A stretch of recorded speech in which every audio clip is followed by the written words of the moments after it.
اعوذ باللہ من الشیطان الرجیم بسم اللہ الرحمن الرحیم۔ آج کا جو موضوع ہے، اس کیسٹ کا موضوع ہے مظہر محمد، اور اس سے پہلے جو کیسٹ بھری گئی اس کا موضوع تھا نور محمد صلی اللہ علیہ وسلم، اور اب جو کیسٹ ہے اس کا ہے مظہر محمد صلی اللہ علیہ وسلم۔ تو سنو،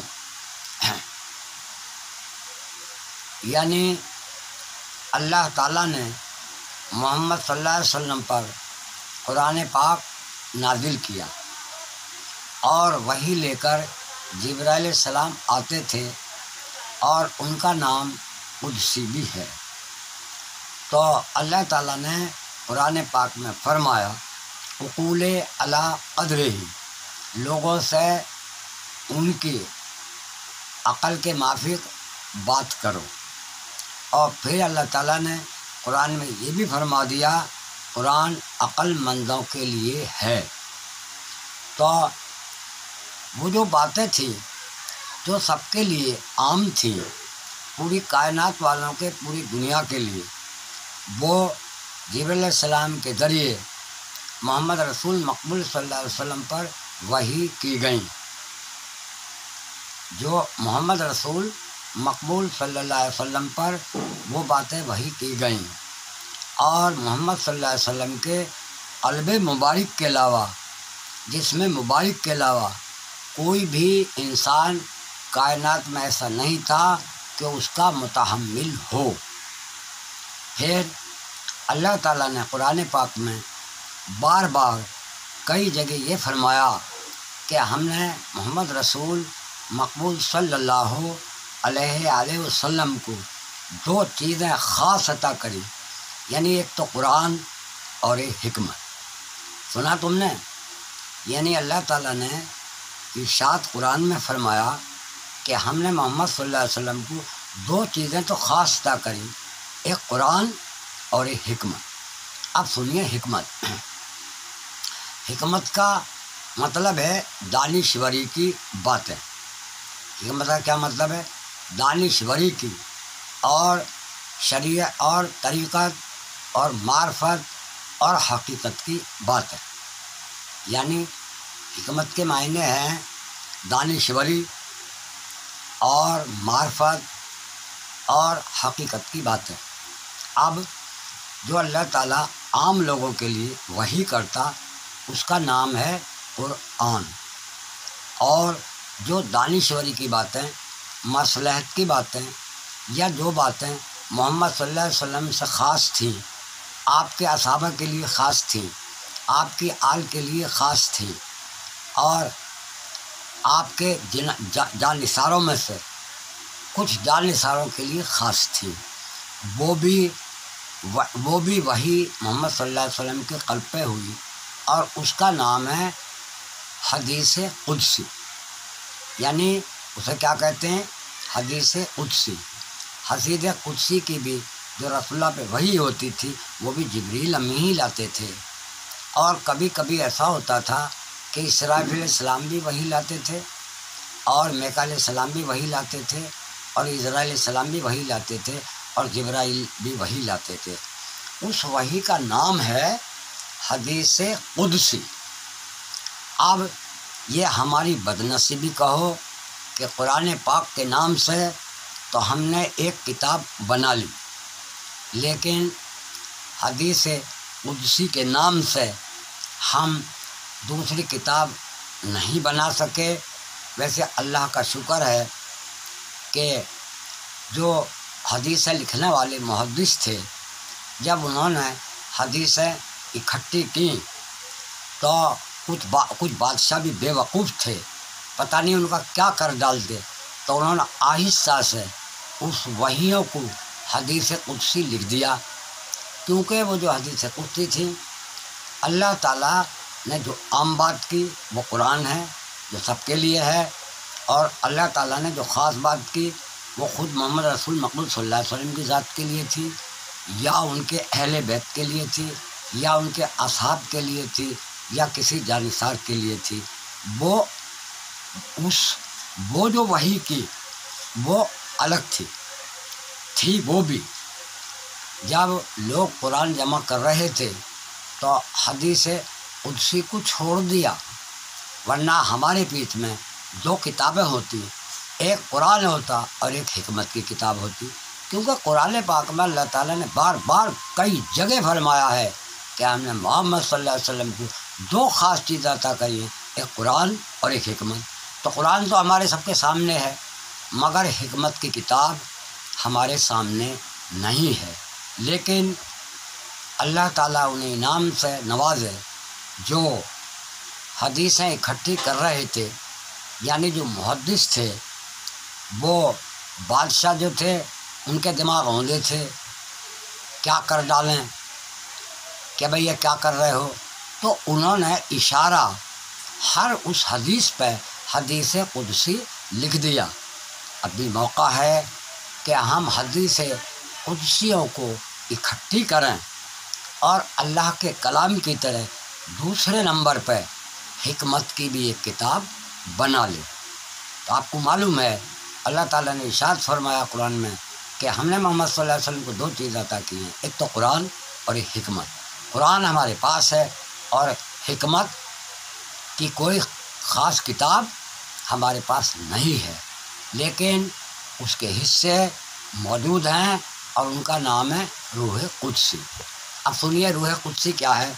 جیسے میں نے بتایا وہ وحی جو قرآن میں ہے اسے بھی فرشتہ لے کے آیا، اور جبریل علیہ السلام کو بھی قدسی کہتے ہیں، اور وہ جو آپ کی شان میں یا آپ کے لیے آیتیں اللہ کی طرف سے آتی تھی، یا آپ کی آل اہل بیت کے لیے آتی تھی، یا آپ کے اصحاب پاک کے لیے آتی تھی، یا آپ کے جو خاص جانکار تھے ان کے لیے آتی تھی، ان کو بھی رسول اللہ نے ارشاد فرمایا اور لوگوں نے وہ بھی لکھ لی۔ اب یہ پتہ نہیں کتنی لکھ لی اور کتنی چھوڑ دی، محدثوں نے انہیں ترکیب سے ان میں لکھ دیا روح قدسی۔ آپ سنیے، جبریل امین رسول اللہ پہ وحی لے کے آئے، اور وحی جب لے کے آئے جبکہ خیبر کا قلعہ فتح نہیں ہو رہا تھا، تو محمد صلی اللہ علیہ وسلم پہ جبریل امی وحی لائے۔ وہ وحی یہ تھی لا فتح الا علی، یعنی علی کے سوا کسی کو فتح نہیں ہے۔ اب یہ جو وحی تھی یہ کسی کے لیے، کسی حدیث کے لیے تھی، ان کے یہ تمام عام فہم لوگوں کے لیے نہیں تھی، اس لیے اسے قرآن سے الگ رکھی گئی۔ پھر سنیے، محمد صلی اللہ علیہ وسلم ایک بار بیٹھے تھے، جبریل امی آئے اور جبریل امی نے فرمایا کہ اگر کوئی آدمی صدق دل سے توبہ کر کے، یعنی اللہ آپ کو سلام فرماتا، ارشاد فرماتا ہے، اور اللہ تعالیٰ نے آپ کے لیے دعائے گنج العرش بھیجی ہے، تو دعائے گنج العرش پوری محمد صلی اللہ علیہ وسلم کو یاد تھی، اور وہ بھی آپ نے سیدنا علی کو سکھائی۔ کیوں کہ دعائے گنج العرش ہر آدمی نہ سمجھ سکتا تھا اور نہ سیکھ سکتا تھا، اور اس کے لیے جو آداب موضوع ہیں وہ کسی کے بس کی نہیں تھے سوائے علی۔ اچھا، دوسری محمد صلی اللہ علیہ وسلم کی شان میں جو وحی ہوئی، یعنی آپ اور عائشہ صدیقہ ایک ہی بستر پر موجود تھے، اس وقت آپ نے اٹھ کر تہجد کے شکریہ کے 2 نفل ادا کیے۔ جب 2 نفل آپ نے ادا کیے تو حضرت عائشہ صدیقہ کی آنکھ کھلی اور کہنے لگے آپ یہ کیا کرتے ہیں؟ آپ نے کہا میں 2 نفل اللہ کے شکریہ کے پڑھتا ہوں۔ تو اللہ تعالیٰ خوش ہو گیا محمد رسول مقبول صلی اللہ علیہ وسلم کی اس بات سے کہ ایک خوبصورت لڑکی کے پاس آپ تھے اور اس سے جدائی کر کے اور مصلی بچھا کے 2 رکعت نماز نفل ادا کی۔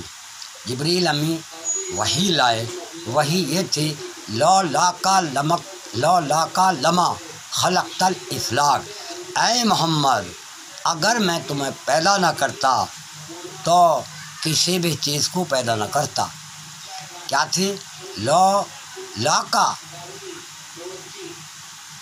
یعنی آپ کو یہ حدیث سنا دیا، جس کا ترجمہ یہ ہے، اے محمد اگر میں تمہیں پیدا نہ کرتا تو کائنات ہی کو پیدا نہ کرتا۔ تو یہ بھی محمد صلی اللہ علیہ وسلم کی خاص تھی، یہ عام لوگوں کے لیے نہیں تھی، اور یہ بھی قرآن میں آ جاتی۔ یعنی جب قرآن کی کتاب بنائی سمجھدار انسانوں نے تو وہ اسے بھی رکھ دیتے۔ کیوں اسے یوں نہیں رکھی کہ یہ خاص محمد صلی اللہ علیہ وسلم کے لیے تھی۔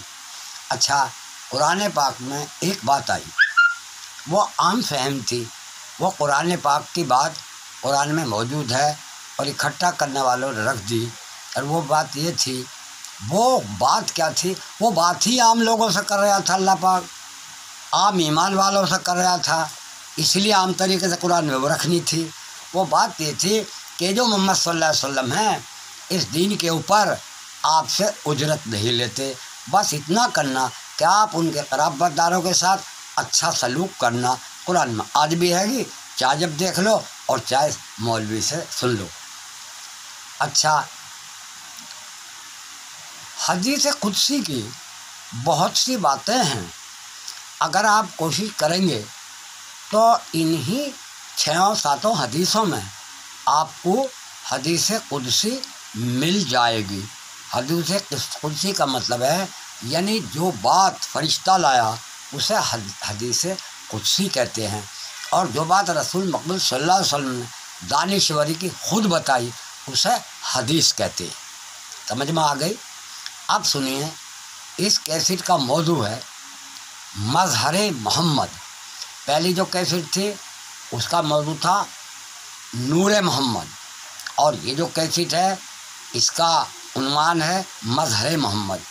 جیسے اللہ تعالیٰ کو اپنی تجلی کے لیے کسی ایک انسان کی ضرورت تھی، اس انسان کو اللہ نے اس قابل بنایا کہ وہ اللہ کی تجلی کو برداشت کر سکے، تو محمد صلی اللہ علیہ وسلم کا ایسا قلب مبارک بنایا کہ اسے برداشت کر گیا، اور اللہ نے فرما دیا اگر یہ قرآن ہم کسی پہاڑ پر اتارتے تو ریزہ ریزہ ہو جاتا۔ اب نور محمد صلی اللہ علیہ وسلم کی تجلی کے لائق بھی کوئی انسان نہیں تھا، یعنی وہ تو اللہ کی تجلی تھی، جسے محمد رسول مقبول صلی اللہ علیہ وسلم کا قلب اور جسم اٹھتا تھا۔ اب نور محمد کی تجلی کے لائق بھی کوئی نہیں تھا۔ اب محمد صلی اللہ علیہ وسلم کو جیسے اللہ نے اپنی تجلی کے لیے ایک شخص یعنی محمد رسول اللہ کو چنا اور اس کا محتمل بنایا، اب محمد صلی اللہ علیہ وسلم کو بھی ضرورت تھی کہ نور محمدی کی تجلی کی برداشت کرنے کے لیے اب یہ ذمہ داری رسول اللہ کی تھی۔ بھائی وہ ذمہ داری اللہ کی تھی، یہ رسول اللہ کی ذمہ داری تھی۔ اللہ نے رسول مقبول صلی اللہ علیہ وسلم کو یہ طاقت عطا کی تھی کہ انسانوں میں سے اگر وہ کسی کو چاہیں اور ایسا انسان مل جائے جس میں ایسی صلاحیت ہو تو اسے ایسا بنا دیں کہ نور محمد صلی اللہ علیہ وسلم کی تجلی کو برداشت کر سکے۔ یعنی نور محمد صلی اللہ علیہ وسلم کی تجلی ہے، اسے بھی ہر کوئی برداشت نہیں کر سکتا تھا۔ پھر آپ نے اللہ سے دعا کی اور آپ بھی کوشش کی اور اپنے گھر کو میں سے ایک انسان کو ایسا بنایا جو نور محمدی کی تجلی کی برداشت کر سکے، اور وہ تھے علی رضی اللہ تعالیٰ کے قلب مبارک کو محمد صلی اللہ علیہ وسلم نے اپنی طاقت نبوت سے اور اللہ کے حکم سے علی کو اس قابل بنایا کہ وہ اس تجلی کی برداشت کر سکیں۔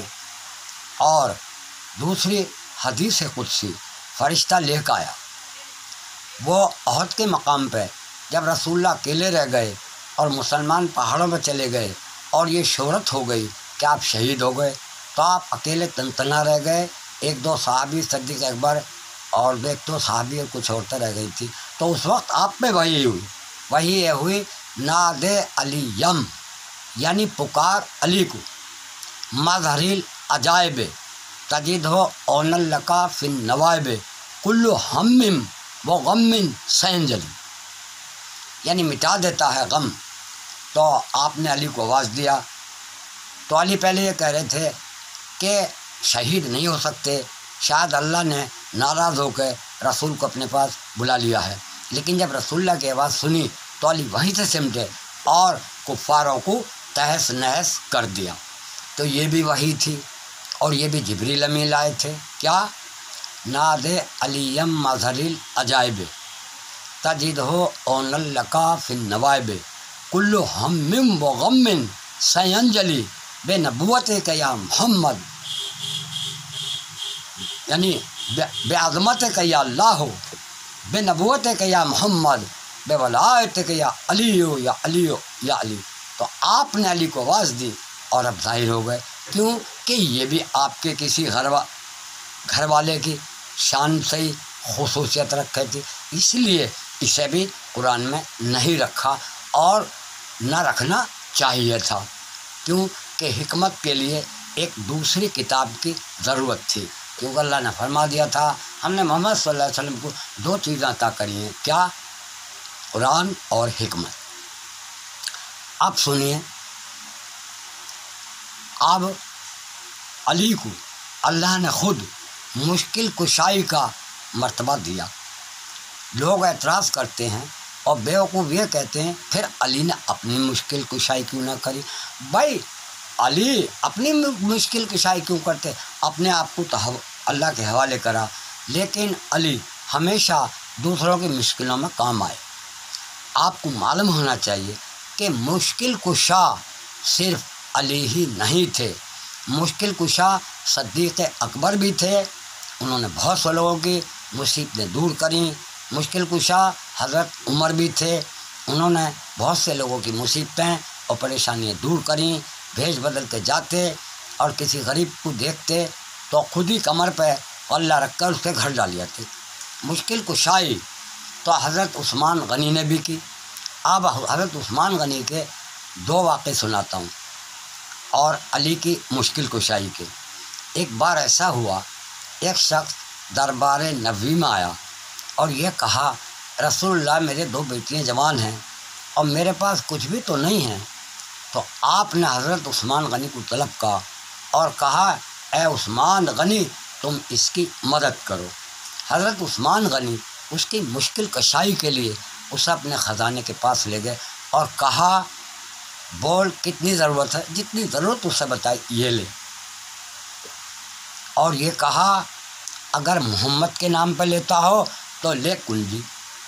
خیر اس نے کہا نہیں مجھے تو جتنی ضرورت ہے میں اتنی لوں گا، اس نے اتنی ضرورت تھی لے لی، اور وہ دربار نبوی میں آیا اور محمد صلی اللہ علیہ وسلم نے فرمایا کہ حضرت عثمان غنی نے یہ فرمایا کہ یہ تو وہ مدد تھی، وہ مشکل کشائی تھی، وہ میں نے کر دی، محمد کے نام پہ تو پوری کنجی دے رہا ہوں خزانے کی۔ یا رسول اللہ میں غاصب نہیں کہ سارے خزانے کو ان سے چھین لیتا۔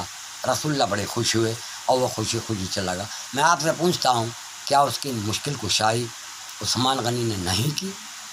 جس وقت رسول مقبول صلی اللہ علیہ وسلم نے یہ فرمایا کیا کوئی ہے جو لشکر اسلام کی مدد کرے، تو حضرت عثمان غنی آئے اور انہوں نے لشکر اسلام کی مشکل کشائی کری اور اشرفییں دی۔ عمر فاروق اعظم آدھا لے آئے، صدیق اکبر جھاڑو دے لائے، عورتوں نے اپنے گہنے پھینکے، اور جب آپ نے دوبارہ فرمایا ارے کوئی ہے جو لشکر اسلام کی مدد کرے، مشکل کشائی کرے، تو عثمان غنی گئے اور 1000 اشرفیاں لائے۔ تو رسول اللہ نے قبول فرما کے کہا اب عثمان کو عثمان کا کوئی بھی عمل نقصان نہیں پہنچا سکتا۔ میں اس کی شرح نہیں کرتا، عمل تو 2 ہی ہوں، نیک عمل یا بد عمل۔ اب دیکھیے کیا حضرت عثمان غنی نے مشکل کشائی نہیں کی؟ تو اب بھائی اتنا ٹائم نہیں ہے، میں آپ کے ڈھیر سارے صحابہ کی ایسی باتیں سنا دوں گا کہ انہوں نے دوسروں کی مشکل میں کام آتے ٹائم اپنی جان تک قربان کر دیں۔ سیدنا آپ علی نے اپنے بیٹے کو سمجھایا کہ اے میرے بیٹو جب تمہارے سامنے دین اور دنیا دونوں ایک اکٹھے ہوں تو تم دین پسند کرنا اور دنیا کو چھوڑ دینا۔ کربلا میں حضرت سیدنا امام حسین ہیں، ان کے سامنے دین اور دنیا دونوں پیش ہوئے۔ اگر آپ یزید کی خلافت پہ دستخط کر دیتے تو آپ کو انعام بھی ملتے اور عہدہ بھی دیتا اور جاگیر بھی دیتا، مگر آپ نے اپنے نانا کے دین کے لیے انہیں ٹھکرا دی اور آپ نے دین کو قبول کیا۔ ارے بھائی مشکل کشائی تو حضرت حسین یہ لوگ بڑے نالائق اور بیوقوف ہیں جو مولا علی شیر خدا کو مشکل کشا کہنے پہ حرف اندازی کرتے ہیں اور بعض تانے مارتا ہے کہ انہوں نے مشکل کشائی اپنی کیوں نہیں کری، جب بادشاہ ہو گئے تو کیوں نہ باغ فدق لیا۔ ارے اپنے آپ کو تو انہوں نے اللہ کے حوالے کر دیا، اس کا نام بتاؤ جس کی علی نے مشکل کشائی نہ کہی ہو۔ جب محمد صلی اللہ علیہ وسلم آئے تو بس بسترے پر چھوڑی آئے، کیا ہے کسی کی طاقت کہ چادر اوڑھے ہوئے لیٹا ایک آدمی کے بدلے اپنی جان دے دے گا، اور علی ایسے لیٹ گیا اور یہ کہا اس دن سوئے۔ کیا مشکل کشائی نہ تھی؟ کیا انصاروں نے مہاجروں کی مشکل کشائی نہیں کری؟ ارے بابا مشکل میں تھے، گھر نہیں تھا، صحابہ نے گھر دیے، مشکل میں تھے، بیوی نہیں تھی، جس کے 2 بیویاں تھے ایک بیوی کو طلاق دے کے اسے دے دیا، اور مشکل کشائی کسے کہتے ہیں؟ مگر افسوس ان نالائقوں پہ جو مولا علی شیر خدا کے مشکل کشائی پہ تنقید کرتے ہیں، بڑا افسوس ہوتا ہے۔ تو سیدنا علی مشکل کشا بھی ہیں۔ دوسری بات یہ ہے جب آپ ان کے مقام پر آئے تو آپ کے ساتھ کئی ہزار آدمی تھے، صحابی تھے، آپ نے کہا بھائی خیمہ لگاؤ، ممبر لگاؤ، ممبر لگا، آپ ممبر پر چڑھے اور علی کا ہاتھ پکڑ کے اٹھا اور یہ کہا جس کا میں مولا اس کا علی مولا، مولا کہیں دوست کو۔ تو حضرت صدیق اکبر نے مبارکباد دی، مصافحہ کیا، حضرت عمر فاروق اعظم نے مبارکباد دی، مصافحہ کیا، حضرت عثمان غنی نے مبارک دی اور مصافحہ کیا۔ تو بھائی مولا کے معنی دوست کے ہیں، اور دوست تو آپس میں بھی بنا لیں۔ تو ان ساری نعمتوں کو یعنی محمد صلی اللہ علیہ وسلم نے یہ دیکھا کیا کوئی آدمی ایسا ہے جو نور محمدی کے جلووں کی تاب لا سکے، اس لیے حضرت علی کا قلب ایسا اللہ سے دعا کر کے بنایا۔ دعا تو وہ کسی کے لیے بھی کرتے، اللہ ہر کسی کا بنا دیتا، لیکن آپ نے کہا بھائی چلو قریب سے، تو اللہ سے دعا کی، اور محمد صلی اللہ علیہ وسلم میں خود وہ طاقت تھی کہ جسے چاہیں نور محمدی کی تجلی کے لائق بنا دیں، تو آپ نے سیدنا علی شیر خدا کو نور محمدی کی تجلی کا متحمل بنایا اور وہ تجلی ڈال دی، اور ان کا نام رکھ دیا مظہر العجائب، یعنی مظہر محمد، یعنی محمد صلی اللہ علیہ وسلم مظہر نور خدا ہیں تو علی مظہر محمد مصطفیٰ ہیں۔ اچھا بھائیو، بھیا تھوڑے کہے کو بہت سمجھیو، تھوڑے کہے کو بہت سمجھنا، تھوڑے کہے کو بہت سمجھنا، اور جو میری غلطی ہے اسے معاف کرنا، اور میں دعا کرتا ہوں کہ مسلمان ہی نہیں ہم سارے انسان آپس میں محبت سے رہیں، اور ہمارا رویہ یہ ہو کہ ہم دوسرے کو فائدہ پہنچائیں، اور یہ نہ سوچیں یہ ہندو ہے، یہ مسلمان ہے، یہ سکھ ہے، یہ عیسائی، ارے اللہ کے بندے انسان ہیں۔ ہمارے رسول اللہ نے یہ نہیں سکھایا۔ اللہ نے قرآن میں ارشاد فرمایا الحمدللہ رب العالمین، تعریف کے لائق اللہ ہے جو تمام عالم کا رب ہے، رب مسلمین نہیں فرمایا۔ ایسے محمد صلی اللہ علیہ وسلم کا رویہ دیکھو، کافروں کے ساتھ، کافر عورتوں کے ساتھ کتنا اچھا ہے کہ ان کے رویے کو دیکھ کے وہ ایمان لے آتی ہیں۔ پڑوسی یہودی ہیں اور صحابہ کے پاس اور رسول اللہ کے پاس پڑوس میں ان کا اتنا رویہ ہے کہ وہ کلمہ پڑھ کے مسلمان ہو جاتے ہیں۔ بس تھوڑے کہے کو بہت سمجھنا۔ السلام علیکم۔ میں عبدالرؤف سجادہ نشی، امرپور، ضلع بلند شہر، اتر پردیش، بھارت، اور میرا فون نمبر ہے 96 75 80 49 93۔ السلام علیکم۔